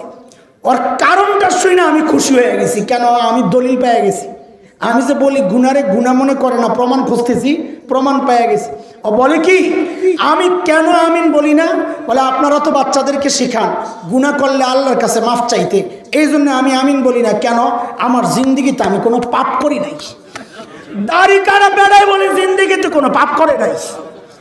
আরে কথা বুঝেন নাই? দাড়ি নাই হ্যাঁ বলে জিন্দিগিতে কোনো পাপ করে নাই, মানে কি? ওই যে আমরা যেটা দাবি করেছি, গুনারে সে গুনাহ মনে করতেছে না। গুনারে আমাদের বড়রা বলেন গুনারে গুনাহ মনে না করা এটা গুনার চেয়েও আরো ভয়ঙ্কর অপরাধ। কিন্তু কেন? লাইন ঠিকটাই খেট। কিন্তু কেন গুনারে গুনাহ মনে না করা গুনাহ করার চেয়েও মারাত্মক অপরাধ কেন? দেখেন আল্লাহ তাআলা যখন শয়তানকে তাড়াইয়া দিচ্ছিলেন, ঠিক ভাই গো, তো শয়তান আল্লাহর কাছ থেকে কিছু জিনিস মঞ্জুর করাইছে, জানেন তো? বয়সটা মঞ্জুর করাইছে কি? লম্বা হায়াত চাই। আল্লাহ বলছে যা দিলাম, ইন্নাকা মিনাল মুনজারিন। আল্লাহ আরেকটা চাই কি? আদমের তো সন্তান দিবেন অনেক, আমি যে যাই দুনিয়ায় বলবো আয় খেলা হবে, তো আমার কর্মী লাগবে না? তা আল্লাহকে কি চাস? আমারও সন্তান দেন। এই পোলাবেন খেয়াল কর, একটা ছোট্ট কথা মনে পড়ছে। শয়তানের বাচ্চা লাগবে, ও চাইছে কার কাছে? জোরে করো, জোরে করো, আরো জোরে। শয়তানের বাচ্চা লাগবে চাইলো কার কাছে? তাইলে বেটা তুই তো শয়তানের চেয়ে খারাপ। তোর বাচ্চা লাগলে তুই যাস খাজার কাছে আর কবরওয়ালার কাছে। তুই তো শয়তানের চেয়ে খারাপ। আরে কথা কও না ঠিক কিনা? এই জায়গায় শয়তানের আকীদা তোর চেয়ে ভালো। আমরা যে মাঝে মাঝে বলি এটা শয়তানের বড়টা, পোলাবেন খুঁজা পায় না। শয়তানের বড়টা আবার কেমন হয়? আমি কই লিস্টের মধ্যে নাম ওঠায় রাখ, আবার মনে পড়লে আরেকটা দিব, আপাতত এটা ওটা। বলে কে শয়তানের বড়টা? বলে যে সন্তান চায় খাজার কাছে, কারণ শয়তান চাইছে কার কাছে? শয়তানের আকীদাটাও আর ঠিক নাই, এর চেয়েও খারাপ আকীদা। শয়তানরা আল্লাহ কয় যা তোরে বাচ্চাও দেবো। আল্লাহ ভিতরে ঢুকে কাম সারতে চাই, তা আল্লাহ কয় যা ওইটাও দিলাম। নবী আলাইহিস সালাম বলেন ইন্না শাইতান ইয়াজরি মিনাল ইনসান মাজরাদ দাম। শয়তান মানুষের রক্তের রেশায় রেশায় দৌড়ায়। শয়তান যেহেতু এই 3 সুযোগ পেয়ে গেছে, সে তো লাভ দিয়েই কয় ক্বালা ফাবিমা আগওয়াইতানি লা আকুদান্না লাহুম সিরাতাকাল মুস্তাকিম। সুযোগ যেহেতু পাইছি এইবার খেলা হবে। আমি শব্দ এটা বলতেছি বারবার, আপনার কাছে কেমন কেমন লাগছে? এগুলো কইছে শয়তান? কয় নাই, কিন্তু যা কইছে এর ভাব অর্থ এটাই। আপনি তাফসীর খুলে দেখেন। আমি আবারও সূত্র জানাইয়া দিচ্ছি। সূরা আরাফ 16 নম্বর আয়াত, 8 নম্বর পারা। যদি হাফিজি কোরআন খোলেন 11 নম্বর পৃষ্ঠার একদম 5 নম্বর লাইন খুলে দেখেন যে আমি যা বলছি শয়তানের বক্তব্যের ধরন ওইটাই। আচ্ছা, শয়তানের 3 জিনিস মঞ্জুর করে এত খুশি, কিন্তু আমার বাবা তো পাশে বসে বসে কান্না করে। কি কান্না করেন কেন? সব দিয়ে দিলেন, আমি কেমনে থাকুন? তা আল্লাহ কয় আপনি বাবা, আমি রব। আল্লাহ আকবার বলবেন না? আরে আপনার সন্তানের জন্য যত মায়া আমার বান্দার জন্য তার চেয়ে 1000 কোটি গুণ বেশি মায়া আমার। আমি সব সুযোগ দিয়া একটা সুযোগ নিজের কাছে রাখছি। কি রাখছে? বলে আমার বান্দা গুনাহ করতে করতে করতে করতে করতে করতে জীবন পার, শেষ সময় আয়েশা যদি একবার ডাক দিয়া বলে ও আল্লাহ আমি ভুল করছি, আমারে মাফ করে দাও, আমার জিন্দেগির সব গুনাহ মাফ করে দাও, আমার বাপ তো খুশি। তাইলে এই অফার নিয়ে আমি দুনিয়ায় চলে যাচ্ছি, আমার বাপ খুশি হইলে কি বো, শয়তান তো দিছে লাভ। হ্যাঁ কি কইলেন? এটা সব মাফ করে দিবেন? তো আমার ঘোড়ার ডিম ওই 3 সুযোগ দিয়েছেন কি করতে, আমি উনিটা করুন কি? সারাদিন মেহনত করে আমি আরে গোমরা করো, আর বিকালবেলা আপনি মাফ করে দিবেন মাফ চাইলে, তা আমার এই সুযোগ দেওয়ার দরকারটা ছিল কি? শয়তান তখন খুব খেয়াল করেন, শয়তান তখন আল্লাহকে একটা হুমকি দিছিল। কি হুমকি? ওইটা বলার আগে আমরা পেছন থেকে আবার আপনাদেরকে যুক্ত করি। কোত্থেকে কথা রেখে আসছিলাম যে গুনাহ করার চেয়ে গুনাহকে গুনাহ মনে না করা, গুনাহ করার চেয়েও বড় অপরাধ। কেন? কেনর জবাব খুঁজতে খুঁজতে এই জায়গায় আসছি। এই যে কেনর জবাব আসছে, কেন গুনাহকে গুনাহ মনে না করা গুনাহ করার চেয়েও বড় অপরাধ। শয়তান তখন আল্লাহকে একটা চ্যালেঞ্জ করেছে, আল্লাহ বান্দার জন্য এত মায়া, তওবা করলে সব মাফ করে দিবে, দেন দেন আপনি। আমি শয়তানও বাটপার কর না, কই তুই কি করবি? শয়তান তখন আল্লাহকে বলে কি, আমি আপনার বান্দাকে দিয়া এমন গুনাহ করাবো যেন সে তওবা না করে, যেন সে তওবা করলেই তো মাফ করবে। তা আমি গুনাহ এমন ভাবে করাবো যেন তওবা না করে। উলামায়ে উম্মত পেরেশান হয়ে গেছে। আর ওই গুনাহ কোনটা যা মানুষ করে কিন্তু তওবা করে না? খুঁজতে খুঁজতে খুঁজতে খুঁজতে বের করছেন ওই গুনাহ, সেই গুনাহ যে গুনাহ মানুষ করে কিন্তু গুনারে গুনাই মনে করে না। আরে গুনাহ মনে করলে না তওবা করবে। এই ক্যাটাগরির 1 নম্বর হচ্ছে বেদাত। এই ক্যাটাগরির 1 নম্বর কি? বেদাত। ওই গুনাহ যে গুনাহ মানুষ করে কিন্তু গুনারে গুনাহ মনে করে না। আরে গুনাহ মনে করলে তো বেদাতই হইতো না, বেদাত তো হয় সওয়াবের আশায় করলে। সে তওবা কেন করবে? সে তো মনে করতেছে আমি ওরস করতেছি, খাজার লগে জান্নাতে যাবো। সে তওবা কেন করবে? এই জন্যে একদম মানে সন্ত্রাসী বাজে লোক একদম চরম পর্যায়ের তারও তওবা নসিব হয়, কিন্তু বেদাতীদের তওবা খুব কম নসিব হয়। কেন? কারণ তার মাথায় একটা সেট হয়ে আছে, আমি কি গুনাহ করতেছি? গুনাহ তো করতেছে মোল্লায়, গুনাহ করতেছে ও ওরস করে না, কিয়াম করে না, মিলাদ পড়ে না, জিকির করে না, বাদ্যযন্ত্র বাজায় না, গুনাহ তো করতেছে মোল্লায়। এই নামাজ কি করে? নামাজ লাগবো না, কলিমা লাগবো না, মৃত্যুর সময় ডোল বাজায় আমারে পাঠাইয়া দিও। ও তো মনে করতেছে ওইটা ইবাদত, ও তওবা করবে কি জন্যে? বুঝে আসছেনি কথা? আমাদের আলোচনার 2টা পার্ট আমি করতে চাইছিলাম, 1 পার্ট গেল। সেটা কি? যে ওই সমস্ত গুনাহ আমরা চিনব যে গুনাহ আল্লাহ ছাড় দেন কিন্তু ছেড়ে দেন না, সেটা আমরা বের করার চেষ্টা করেছি। সেটা কি? যে গুনাহ বান্দা নিয়মিত করে ছাড়তে পারে না। আরও ভয়ঙ্কর খবর হচ্ছে সেই গুনাহটারে গুনাহই মনে করে না। তো তওবার সুযোগ না পাইলে আল্লাহ মাফ করবেন কেন? তা আল্লাহ কয় আমিও ছাড় দিব না। খুঁজে পাইছেন? এইবার বলেন ছাড়তে চাই কি চাই না? গুনাহ ছাড়তে চাই, আমি তো চাই ইনশাআল্লাহ। আল্লাহ আপনারাও হাত উঠাইছেন? আচ্ছা হাত নামান, আমি তো কই নাই হাত উঠাইতে। কিন্তু আমার একটা রোগ আছে, দেখেন তো আপনাকে আছে কিনা। আমার রোগ, আমি তো শুরুতেই বলছি ওয়াজ তো আমি আমারে করতেছি। আমার রোগটা হইলে আমি গুনাহ তো ছাড়তে চাই কিন্তু ছাড়তে পারি না। এই রোগ তো চাম্পাতলি নাই, আছে নাকি? কি কয় না কয়? আছে। আল্লাহ, তাইলে এই রোগ থেকে বাঁচার উপায় কি? আমাদের বড়রা আমাদেরকে শিখাইছেন, অনেক নিয়ম শিখাইছেন। আজকে একটা নিয়মের আলোচনা আপনাদের সামনে আমরা করি। আমি হলফ করে দায়িত্ব নিয়ে বলছি, যুবক খেয়াল করো, আমি দায়িত্ব নিয়ে বলছি, এই প্র্যাকটিসটা যে করবে, যেটা আমরা এখন আলোচনা করব ইনশাআল্লাহ, এই প্র্যাকটিসটা যে করবে তার জন্যে গুনাহ ছাড়া না, তার জন্যে গুনাহ করাটা কঠিন হয়ে যাবে ইনশাআল্লাহ। ইনশাআল্লাহ দেখেন, খেয়াল করেন, আমরা যখন গুনার চিন্তা করি অথবা গুনার দিকে আগাই অথবা গুনায় জড়াই, কারণ হয় দুইটা ভাবনা আমাদেরকে গুনাহ করতে উৎসাহিত করে। 1 নম্বর ভাবনা হচ্ছে একাকিত্ব। কি? একা হইলেই মানুষের ভিতরে গুনাহ করার একটা কসমস। আল্লাহ তাআলা ওই ভাবনার বিরুদ্ধে জবাব দিচ্ছেন কি? ওহুয়া মাআকুম আইনামা কুনতুম। এরে তুই একা কোথায়? তুই যেখানেই থাকস আমি আল্লাহ তোর সাথেই আছি। দুই নম্বর ভাবনা, যে ভাবনা মানুষকে গুনাহ করতে উৎসাহিত করে, সেটা হচ্ছে আমাকে কেউ দেখছে না তো, আমাকে কেউ দেখছে না তো। ওই ভাবনাও মানুষকে গুনাহ করতে উৎসাহিত করে। এই ভাবনার বিরুদ্ধে আল্লাহ জবাব দিচ্ছেন, আলাম ইয়ালাম বিআন্নাল্লাহা ইয়ারা, ও জানে না কেউ না দেখলেও আমি আল্লাহ যে তাকায় রইছি। এই যে দুইটা কথা শোনালাম, এবার একটা প্রশ্ন করি, আমাকে আপনারা জবাব দেন। আমরা যখন গুনার চিন্তা করি অথবা গুনার দিকে আগাই অথবা গুনায় জড়াই, দুনিয়ার কেউ না জানলেও কেউ না দেখলেও আমাদেরকে একজন দেখেন, জানেন, তিনি কে? আর একটু জোরে বলেন, আবার বলেন। জবাব তো ঠিক আছে, জবাব ঠিক আছে। বিসমিল্লাহ। কিন্তু এই জায়গায় আমরা আল্লাহ বলবো না।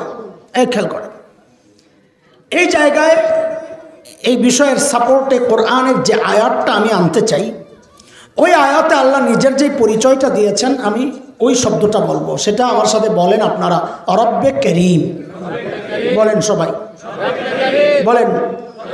অনেকের জন্য শব্দটা নতুন, এই জন্যে বারবার উচ্চারণ করলে ইজি হবে বলাটা। বলেন। তা আমি আবার জিজ্ঞেস করি, এইবার ঠিকঠাক মতো জবাব দিয়েন। আল্লাহ বললেন না, যেটা শিখাই দিয়েছে ওইটা বলবেন। আমরা গুনার চিন্তা করলে আগাইলে আমাদেরকে কে দেখতে থাকেন? কাজ দুইটা, দেখতে থাকেন আর ডাকতে থাকেন। বলেন, আবার বলেন। দেখতে থাকেন আর কে কে কে কি করেন? দেখতে থাকেন আর দেখতে থাকেন আর কি বলে ডাকেন, সেটাও আল্লাহ কোরআনে জানায়া দিচ্ছেন। সূরা ইনফিতার, আম্মা পারা 5 নম্বর সূরা, 6, 7, 8 আয়াতগুলো পড়ে দেখেন আল্লাহ কি বলে ডাকেন। আল্লাহ নিজে বলতেছেন, ইয়া আইয়ুহাল ইনসান মা গররাকা বিরাব্বিকাল কারীম।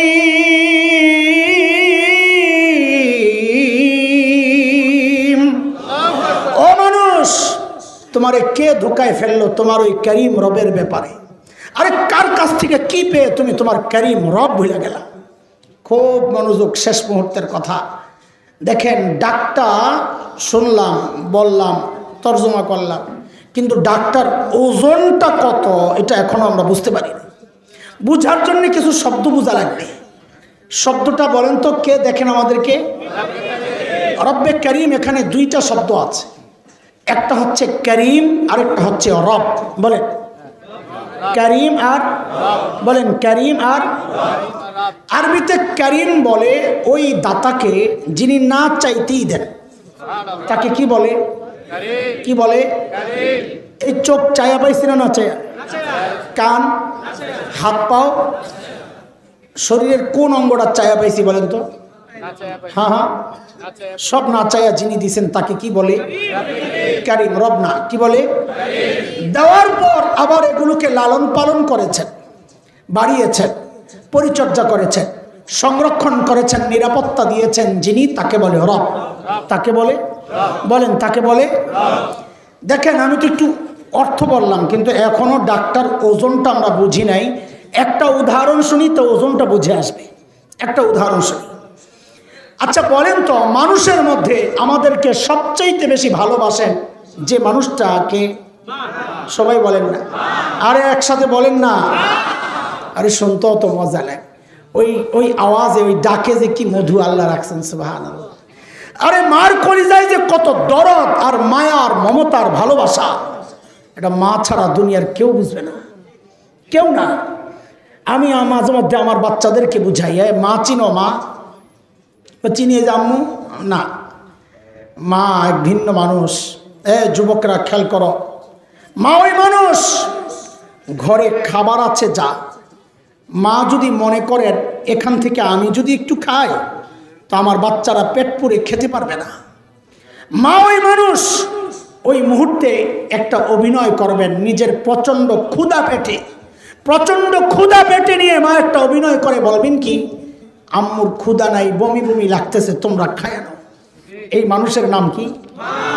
ঘরে আপেল আছে 3টা, বাচ্চাও 3টা। মা ওই মানুষ, ওই মুহূর্তে বলবেন কি, আম্মুর আপেল পছন্দ না, তোমরা খায় নাও। সারা জিন্দেগি এই কাজটা যিনি করেছেন, ঘরে কোনো ভালো খাবার তৈরি হলে আমাদের মুখে না দেয়া যিনি কোনোদিন খান নাই, এই স্যাক্রিফাইস সারা জিন্দেগি যিনি করেছেন তার নাম। আর এই জন্যই তো উলামারা কিছু কিছু মাসআলায় মা আর বাবাকে আলাদা করছেন। যেমন একটা মাসআলা তো এমন, কোনো সন্তান যদি বাবা মার আগে মৃত্যুবরণ করে তো মাসআলা হইল বাবা তো সন্তানের লাশের পেছনে পেছনে যেতে পারে, বাবা সন্তানের কবরেও নামতে পারে। বলে কেন? বাবার কলিজায় মায়া দয়া নাই? বাবাও চিৎকার করে করে কান্না করবেন, কিন্তু বাবাকে আল্লাহ ওই শক্তি মনোবল দিয়েছেন, বাবা সন্তানকে দাফন করে কান্না করতে করতে উপরে ওঠার ক্ষমতা রাখে। কিন্তু কোনো মায়ের জন্যে সন্তানের লাশের পেছনে যাওয়া চলবে না, কোনো মায়ের জন্যে সন্তানের কবরে নামা চলবে না। কেন? কারণ দুনিয়ায় এমন কোনো মা নাই যে সন্তানকে দাফন করার জন্য কবরে নেমে সন্তানকে দাফন করে ওই মা আবার সুস্থ অবস্থায় উপরে উঠবেন, এমন কোনো মা জগতে নাই। সন্তানকে শোয়া নিজ লাশ হয়ে শুয়ে পড়বে। কথা ঠিক কিনা বলেন? এরে ভাই বন্ধুরা একটু বলেন তো, এই যে মার কলিজায় এত দরদার মায়ার মমতার ভালোবাসা, কারণটা কি? মা আমার একটা চোখ বানাইছেন সেই জন্যে, একটা কান বানাইছেন সেই জন্য, একটা হাত, একটা পা। একবারে বলে ফেলেন তো, মা আমার শরীরের কি বানাইছেন? বলেন এ যুবক কথা বলো, কি বানাইছেন? কিছুই না। অল্প কয়েকদিন ভাড়াটিয়ার মতো পেটে ধারণ করেছেন, হওয়ার পর লালন করেছেন। মা আমার শরীরের কিচ্ছু বানান নাই, তাতেই মার কলিজায় এত দরদ। মা আমার শরীরের কিচ্ছু বানান নাই, তাতেই মার কলিজায় এত মমতা। তাইলে যে আল্লাহ আমার চোখ বানাইছেন ওই আল্লাহর কত মায়া, যে আল্লাহ আমার হাত পাও বানাইছেন ওই আল্লাহর কত মায়া, যে আল্লাহ আমাকে এত এত নিয়ামত দিয়া বাঁচায়া রাখছেন ওই আল্লাহর কত মায়া। বলে জালিম কত মায়া তুমি কি দেখো না? আরে আমি আর তুমি যখন দরজা বন্ধ করে গুনাহ করি, ভেতরে গুনাহ চলছে, আমার মালিকের কত মায়া। ওই গুনাহ অবস্থায় আমার মালিক দরজার নিচে দিয়ে বাতাস আর অক্সিজেন পাঠাইয়া দিচ্ছেন কেন? আমি জানো ওই গুনাহ অবস্থায় মইরা না যাই। আমি আপনি যখন গুনাহ করি না, মালিক তখন ওই মায়ার কথাগুলো মনে করিয়ে দিয়ে দিয়ে ডাকতে থাকেন, কি ইয়া আইয়ুহাল ইনসান মা গররাকা বিরাব্বিকাল কারীম।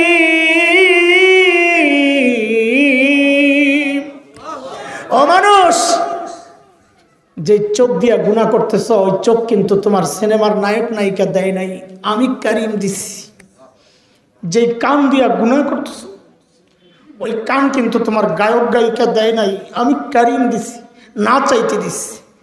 যে পাও দিয়া হাইটা যাইতেছ ওই পাওটি আমার দেওয়া, যেই হাত দিয়া ধরতেছ ওই হাত আমার দেওয়া নিয়ামত দিয়ে আমার নাফরমানি করছ কেন?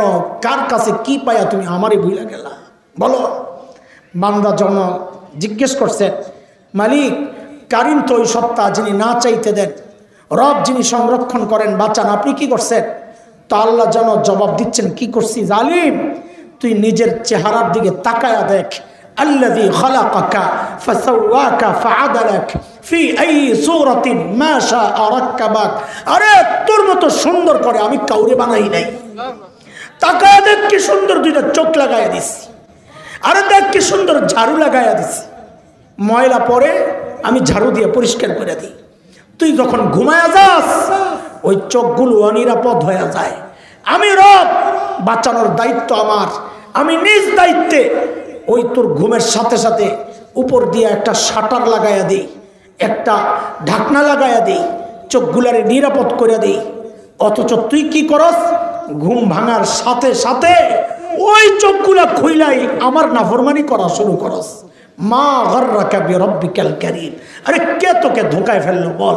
আমাদের বড়রা বলেন কি জানেন? আরে ডাকের ভিতরে যেন আরেকটা ডাক রয়ে গেছে। কি সেটা?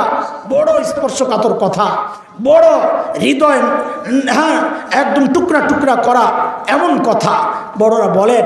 আল্লাহ যেন বলছেন, বান্দা আরে তোর ছোট্ট বাচ্চাটা তাকায়া থাকলে তুই গুনাহ করস না, তোর লজ্জা লাগে? তোর ওস্তাদ, তোর মুরব্বী, তোর মা বাবা তাকায় থাকলে তুই গুনাহ করস না, তোর লজ্জা লাগে। অথচ আমি করিম, আমার দেওয়া নেয়ামত দিয়ে গুনাহ করতেছস, আমি তাকায় তাকায় তোর ডাকতেছি, তাও তুই গুনাহ ছাড়স না। এর বান্দা একটু বলতো, আমার দাম বুঝি তোর কাছে ওই বাচ্চাটার চেয়েও কমে গেল না? আমার দাম তোর কাছে ওই বাচ্চাটার চেয়েও কমে গেল। ওই বাচ্চাটা তাকায় থাকলে তুই গুনাহ করস না, আর আমি তাকায় তাকায় ডাকতেছি, তাও তুই গুনাহ ছাড়স না। কি হয়ে গেল তোর? মা গররাকা বিরাব্বিকাল কারীম। মুহতারাম হাজরিন, আমি কথা আর আগাইতে পারতেছি না। আমি শেষ একটা কথা বলি, আপনাদেরকে হতাশ করার জন্য কথাগুলো বলি নাই, কথাগুলো বলেছি উদাস না হওয়ার জন্য। হতাশ হব না, কিন্তু কি হব না? উদাস হব না। কেন জানেন কেন উদাস হব না? যে গুনাহ যে অনেক করে ফেলছি হুজুর, হ্যাঁ আমাদেরও আছে। উদাস এই জন্যে হব না যে আমাদের একজন মালিক আছেন যিনি আমাদেরকে এত আদর করেন যে নিজের নামটা রেখেছেন গফফার। কি রাখছেন? আমাদের আমাদের ভরসার শেষ জায়গা যেন ওইটা গফফার। চিনেন গফফার? হ্যাঁ, এক কথা বলেন, চিনেন গফফার? চিনেন? কি চিনেন? হ্যাঁ, কি চিনেন আল্লাহ জানে। শুনেন এরে দোস্ত, দুনিয়ার সমস্ত মানুষ অপরাধীকে খুঁজে শাস্তি দেওয়ার জন্যে, এমনকি সন্তান অপরাধ করলেও মা বাবা খুঁজেন শাস্তি দেওয়ার জন্যে। কই গেল কই গেল? গফফার ওই মালিকের নাম যিনি অপরাধীকে খুঁজেন মাফ করার জন্যে। প্রতি রাতে আয়েশা ডাকতে থাকেন, শেষ রাতে, আলা মিন মুস্তাগফিরিন ফাগফির আলাহ। এই কে কে গুনাহ করেছো, আসো আমার কাছে, আসো আসো, মাফ চাও, আমি তোমার জিন্দেগীর সব গুনাহ খাতা মাফ করে দিব। বান্দার যদি মনের মধ্যে আশঙ্কা জাগে, মালিক গুনাহ তো আমার অনেক, মাফ করবেন কত, মালিক মাফ করবেন কত, তো গফফারের পক্ষ থেকে যেন জবাব আসছে, বান্দারে তুই গুনাহ করছস যত, বলে মাফ করবেন কত, বলে তুই গুনাহ করছস যত, বলে যত কত বলেন না। তা আল্লাহ নিজে বলতেছেন হাদিসে কুদসি, আমার বান্দার গুনার পরিমাণ যদি সারা দুনিয়া ভরে যায়, ভরতে ভরতে যায়া যদি সেই আসমানে যায়া লাগে, রে দোস্ত আসমান কত দূর, হাজার হাজার কোটি মাইল দূরে নক্ষত্র বিজ্ঞানীরা আবিষ্কার করেছে, কিন্তু আসমান কত দূর এখন পর্যন্ত আবিষ্কার দূরের কথা, কল্পনাও করতে পারে নাই। আল্লাহ বলেন, বান্দার গুনার পরিমাণ যদি ওই আসমানে যায়া লাগে, লা উবালি, আমার কোনো পরোয়া নাই, বান্দা মাফ চাইলে সাথে সাথে আমি ওর জিন্দেগীর সব গুনাহ মাফ করে দিব। আরে বলেন না আল্লাহু আকবার, আর জোরে বলেন না আল্লাহু আকবার। আল্লাহ আমাদের জিন্দেগীর সমস্ত গুনাহ খাতা মাফ করে দেন। ভবিষ্যৎ জিন্দেগি দেখেন, বুঝানোর জন্য গুনাহ ভাগ করছি 3 রকম, কিন্তু ছাড়ার ক্ষেত্রে আমরা ভাগ করব না। আমরা প্রতিজ্ঞা করি গুনাহ যতই ছোট হোক আমরা করব না, ইনশাআল্লাহ। বলেন ইনশাআল্লাহ। নেকি যতই ছোট হোক আমরা ছাড়ব না, ইনশাআল্লাহ। দুইটা প্রতিজ্ঞা বলেন, নেকি যতই ছোট হোক, কি নেকি যতই ছোট হোক, গুনাহ যতই ছোট হোক, ঠিক আছে তো ইনশাআল্লাহ। এই প্রতিজ্ঞার সাথে যদি প্রতিজ্ঞাবদ্ধ থাকতে পারি ইনশাআল্লাহ, তো আশা করা যায় ওই যে মাগফুর যে গ্রুপ আছে, দ্বিতীয় গ্রুপ সাহাবীদের গ্রুপ, ওই গ্রুপের সঙ্গী বানায় আল্লাহ আমাদেরকেও জান্নাত দিয়ে দিবেন ইনশাআল্লাহ।